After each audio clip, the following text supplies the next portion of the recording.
Hi, I'm Bobby Rio, and this video today is brought to you by myself and Rob Judge. And the title of this video is The 7 Most Deadly Texting Mistakes You're Probably Making with Women and What to Do About It. So the mistakes that we're going to be talking about in this video, I called them deadly because when you get a girl's phone number, or even when you've been dating her for a little while, texting becomes the #1 form of communication. Whether you like it or not, it becomes how you communicate with her. And when you do this wrong, when you don't get it, when you make these mistakes, you not only kill the momentum, you not only possibly ruin your chances of even getting her to meet up with you, the attraction that she did feel towards you quickly disintegrates if you're not doing this right. When you make these mistakes and a girl pulls out her phone and she reads these sort of texts that I'm going to be talking about, you leave her thinking that you're just like every other guy out there. And not only that, you lose her attention. As we're going to talk about in this video, attention is the #1 commodity in this day and age. A woman is distracted by so many things, by Facebook, by email, by phone calls, by constant barrage of instant messengers and chats and all this stuff, that you have to be able to keep her attention. Whether you've just met her or whether you've been dating her for several months, you always have to be able to keep her attention. And that's going to be a lot about what we're going to talk about in this video. You have to know how to do this by text message, or you're going to lose girl after girl. So there's something that Rob and I call attractive communication. And this means taking all the attractive elements of normal conversation and sort of boiling it down into tiny little texts. And when you master this sort of a communication, you gain a massive advantage over all the other guys out there who are going to continue making the mistakes we talk about in this video. So right now, I want to talk about the 7 ways you're most likely killing your text conversations and what to do about it, because it's not just good enough to know the mistakes. You also have to know how to improve them and how to get over them and how to get better. So let's get into it. Deadly mistake #1 is confusing responses with attraction. See, before you've had your first date with a girl, she won't feel much of a connection to you. As unfortunate as it may be, you're probably not the only guy texting her. You can be, however, the only guy who's texting her intelligently and attractively. See, a common mistake most guys make when they're texting a girl is that they mistake responses for attraction. And when a guy starts getting responses from a girl, he believes that he's getting closer to getting her out on a date or seducing her. And it's actually the opposite. It's actually the exact opposite. The more text you send before meeting up with a girl means the less chance you have of actually meeting her. That's right. Even if she's responding to your text, you're not getting yourself any closer to actually getting her out on a date. Instead, what you want to do is you want to say more with less. Whenever you're considering what to text a girl, see if you say it simpler with less text. Most guys send pointless texts to women like, "How's your day?" or "Enjoying the warm weather?" These texts do not bring you any closer to a woman. They just beg for a response, which not only doesn't create any sort of emotional state in a woman, doesn't do anything to increase attraction, it also reduces attraction by displaying a sort of neediness and pointlessness that kind of annoys. Here's what you want to do. To make sure you never again waste text on pointless chatter, ask yourself this golden question. How is this text bringing the girl and I closer to a date?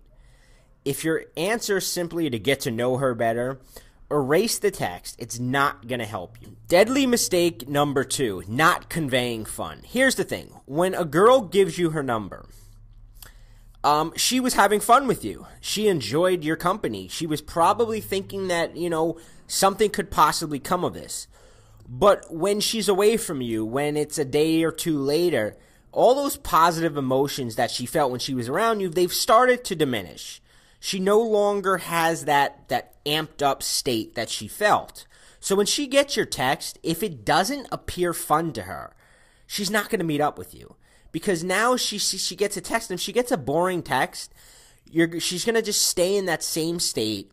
She's going to think back on you. She's going to think, oh, he was an all right guy. He seemed kind of cool. But she's going to look at your text, and it's just not going to motivate her. Remember, all girls have tons of guys hitting on them, talking to them, try to get their attention. And human beings, we like naturally to be around the people we have the most fun with. And if you don't appear to be that guy, you're done. You're not going to get the date. She's not going to want to meet up with you. I like to say answering questions is not fun. When you send a girl a text like, how's your day going? There's nothing fun about that. She gets that text, and now she's got to stop. She's got to think, how do I respond to this? She's got to put her phone away and kind of be distracted thinking, all right, now and 2 minutes later you text her back, oh, that's good. And it's almost annoying.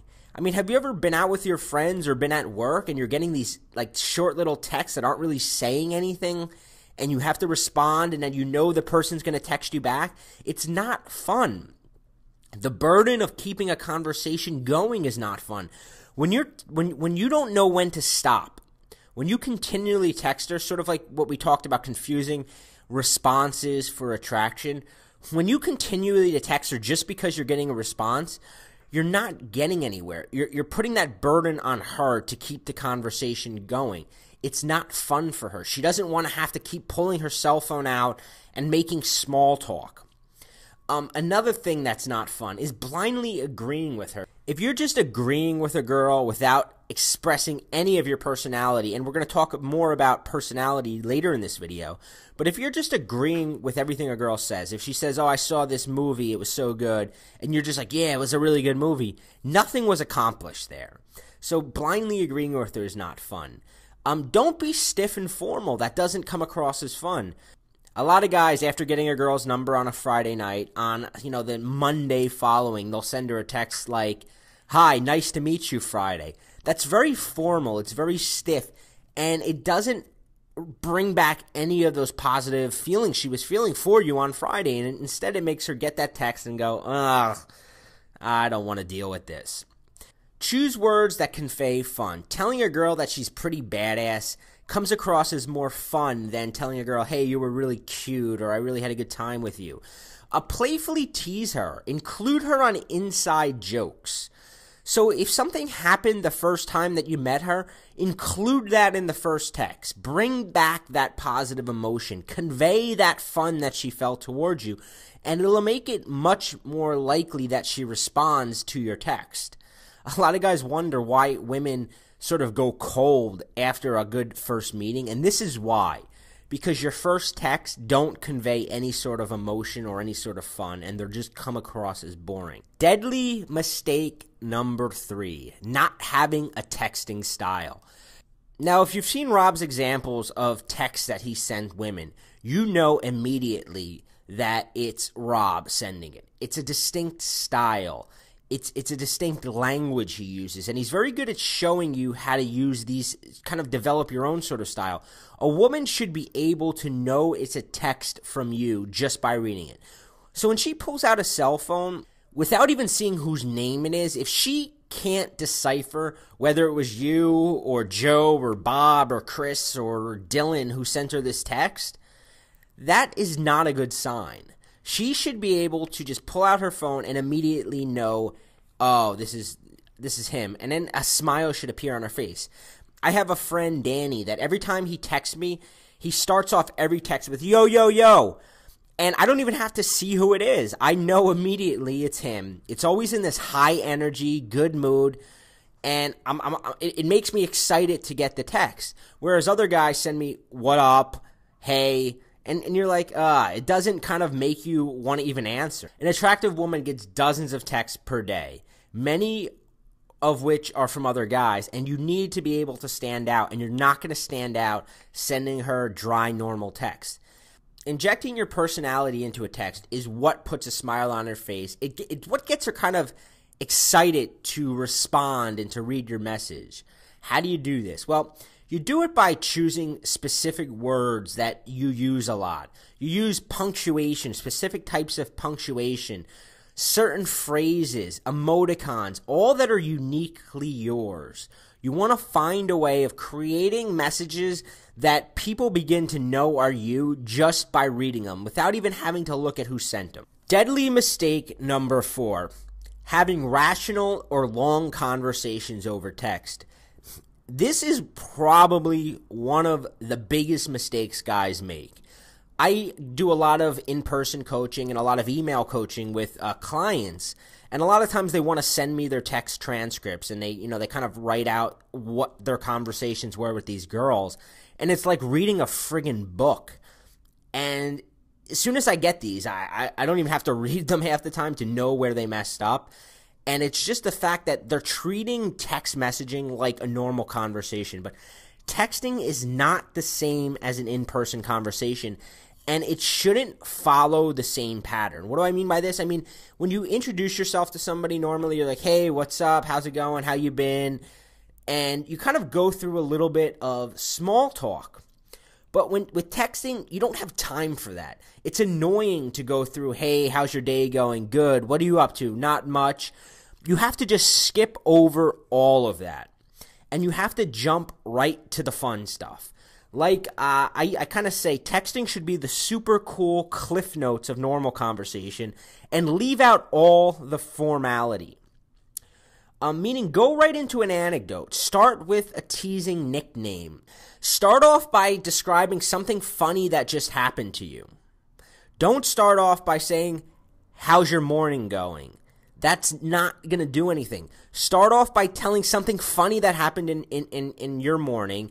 Get her in a good mood, and then go right into moving it forward. Like I said in the very first mistake is that you always have to be moving forward. Getting a response from a girl is not good enough. You've got to be moving it closer to the date. If you're already dating a girl, you've got to be moving it closer to the next date. You've got to be upping the attraction. You've got to be upping the sexual connection with her. Just getting a response, just getting her to write back, good, how are you, is not getting you anywhere. And you've got to drill this into your mind, because I know it's so easy when you start getting texts from girls or you start texting girls to fall into this pattern. I see it because I tell guys this, and then a week later they send me these long text transcripts again, and I'm like, what are you doing? Here's something I like to tell guys. The longer a conversation you have with a woman, the more chance you have to mess things up. The more likely you are to say things that confuses her, that kind of insults her accidentally, or that just leads to awkward confusion. See, the thing is that you're trying to show a woman over text message. You're trying to get her to pull out her cell phone and feel chemistry towards her. Now, in person, you have a little bit more time, so you can go through a little bit of this, formalities. But over text, you don't have that. So when she gets these kind of lame, like, how are you, how's your day going text, there's no chemistry. There's no connection. It's just dead air. It's hurting you more than it's helping you. Deadly mistake number 5, going for the meetup without first sparking an emotion. This is another huge mistake that guys make, and I see this all the time where guys will write me in and they'll say, Bobby, I met this girl, we got along really well on Thursday, so I texted her the next day to hang out, and she said she wasn't available or she didn't respond. And here's the problem that you're making when you do that. I think a good idea for you to do is write down that phrase, emotion equals attention equals action, and keep it in your wallet. And before you send a girl a text message, before you can get a girl to take action, you've got to get her attention. When you send her the text, you don't know what she's doing. You don't know if she's out on a date with another guy, if she's out with her friends, if she's sleeping, if she's driving, if she's at work, if she's in class. So when she gets your text, you're battling for her attention. And the only way to get it is by sparking an emotion, because emotion, when you feel something, all of a sudden you're paying attention. And once you feel something and once you're paying attention, then you can get action. But if you try to skip that, you're not going to get it. So a way I like to, an example I like to give is, let's say one of your friends sent you a text saying, hey, you want to go to the gym today? That's a very logic-based text. There's no emotion in there.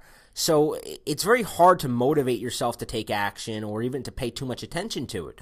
But if the text said something like, spring break, 3 weeks away, hot girls waiting for us, let's go to the gym today, your emotions are pumped. You're thinking of spring break now. You're thinking of how you want to look good on the beach, and you're much more likely to say yes. And that's the way you have to sort of look at it with women. You have to pump her full of an emotion before you're going to get a yes out of her. If the question you ask is logical, you're going to get a no. Rob and I say logic equals no, emotion equals yes. If you ask her out without first sparking some sort of emotion, she's going to almost always turn it down because, like we said in the very first slide, it does not seem fun for her. And until it seems fun for her, she's not going to do it. So the best way to spark an emotion is with humor or flirting. Anytime you send something that puts a smile on her face first and gets her laughing, it gets you paying attention. Have you ever gone to see a speaker in front of the room? And no matter what the topic is, generally the speakers will start their speech off with some sort of humor because they know that when you say something a little bit funny, it gets people to pay attention. It gets them laughing, and then all of a sudden they're saying, okay, I'm going to pay attention now. Speakers almost never start a speech off just talking about the facts or what they're going to tell you. They start off with some kind of humor, and the really good speakers, they inject a lot of humor throughout the speech because they know that's what keeps you paying attention.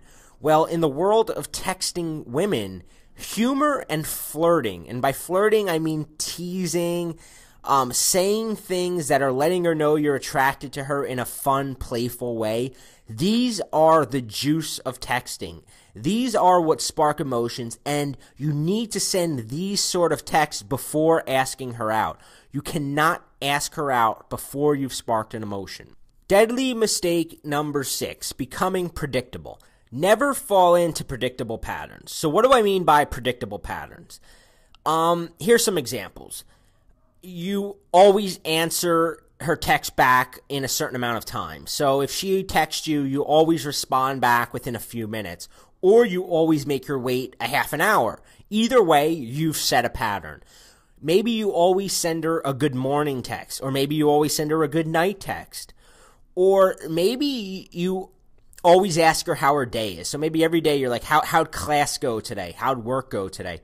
You're creating patterns. Now, patterns are really bad, but here's the good thing about patterns, that you can use them to your advantage, because the easiest way to lose her attention is by setting these patterns and becoming predictable.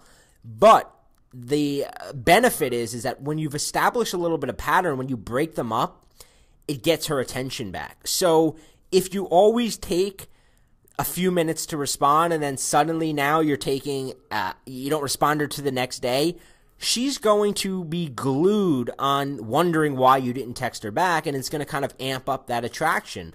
If you always text her good night before you go to sleep and then you don't text her good night, she's going to fall asleep waiting for that good night text. Had you sent it to her, she's going to think, oh God, another good night text. But because you didn't, all of a sudden she's wondering, what happened? Why didn't I get that today? So you want to mix things up.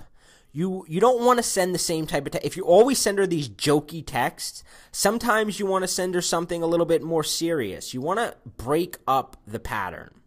Don't become predictable, because when a girl thinks she figured you out, you lose her attention. People don't spend much time thinking about people who are predictable or one-dimensional. We spend a lot more time thinking about people who we can't really figure out. And you want to leave her always kind of guessing what your next move is going to be. So always mix things up. Deadly mistake number 7, thinking she's different. This is a very, very common mistake I see with guys that I coach. And guys always tend to think, well, I know what you said, Bobby. I know what you said, Rob. I went through your programs. I know it, but this girl, it's different. I don't have to use this stuff. Or they sort of rationalize a reason why it's okay to make the mistakes this time. And they start thinking things like, I know you said not to text her or call her too much, but we have this really good connection and it's different. It's never different. paying her gushing compliments. I know you said to never send her gushing compliments over text messaging, but she really likes me and I think it's okay. No, it's not okay. I know you said to never message her exactly how you feel, but, I'm pretty sure she feels the same way and I want to let her know how I feel. No, it's not okay to send her a text telling her exactly how you feel, especially not early on in a relationship. I know you said that you have to propose a meetup, but I'm afraid that she's going to say no, so I think I have to send her a few more texts. Trust me, I get guys all the time when I start saying propose the meetup. They say, she's going to say no, we're not ready yet. You should never be sending more than 3 texts without proposing a meetup. That rule always applies. All the rules that Rob and I teach in our magnetic messaging program, they apply all the time. And in the magnetic messaging program, Rob gives you a ton of examples. I mean, he basically pulls out 2 years worth of cell phone text conversations with the various girls. And trust me, Rob has been with dozens of girls in the past couple years. And he shows you the exact texts he sent to get them into bed. And what's interesting and what you'll find is that he always sticks to the script. He always sticks to the system.